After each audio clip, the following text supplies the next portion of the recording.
You know what blows my mind?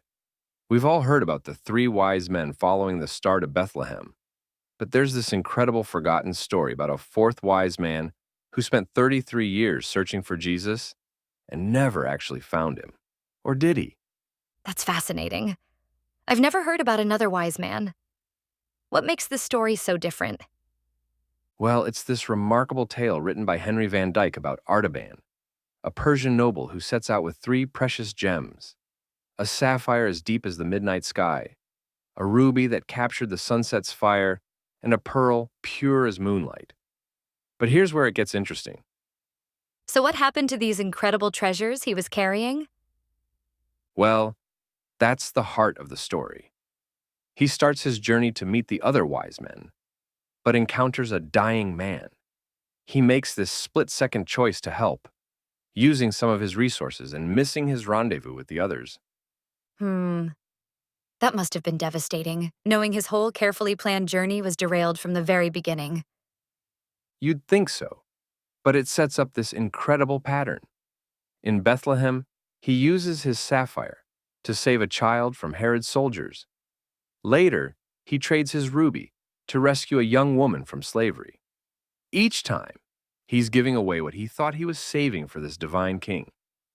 That's really making me think about how we often hold on to things waiting for the perfect moment to use them. Exactly. And you know what's fascinating? This story was written in 1895, but it speaks directly to our modern obsession with destination over journey. Like how we're all chasing these big life goals while maybe missing the real purpose right in front of us. Oh, wow. So it's really about how what we think are interruptions might actually be our true path. Exactly. And here's the kicker. After 33 years of searching, Artaban's still carrying his final treasure, this perfect pearl. He's in Jerusalem during the crucifixion, thinking he's finally going to find Jesus, when he encounters a young girl about to be sold into slavery. Let me guess. He faces one final choice between his lifelong quest and helping someone in immediate need. Right. And he chooses to help her. But then, as he's dying from injuries during an earthquake, he has this profound revelation. He hears a voice quoting Matthew: "Whatever you did for one of the least of these brothers and sisters of mine, you did for me." So, all those moments he thought he was failing his mission, he was actually fulfilling it in the most perfect way. And here's what's really powerful about this: it completely flips our understanding of success. We're living in a world where everything is about measurable outcomes, visible achievements, hitting those specific targets. That's so true. We're all caught up in this culture of checking boxes and reaching goals, maybe missing the real meaning along the way. Well, think about it.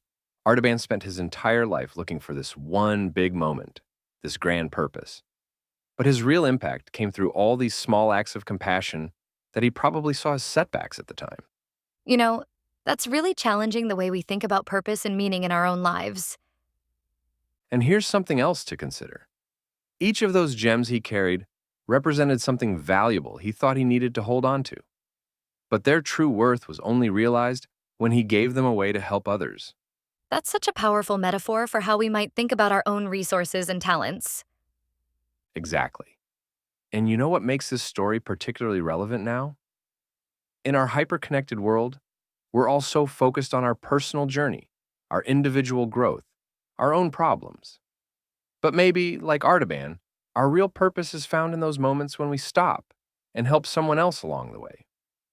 That's really what it all comes down to, isn't it? The idea that service to others isn't a detour from our path, it is the path. Well, here's something to think about. Maybe we're all carrying our own precious gems, whether that's our time, our skills, or our resources. And maybe, just like Artaban, we'll find our greatest purpose not in holding on to them, but in knowing when to give them away.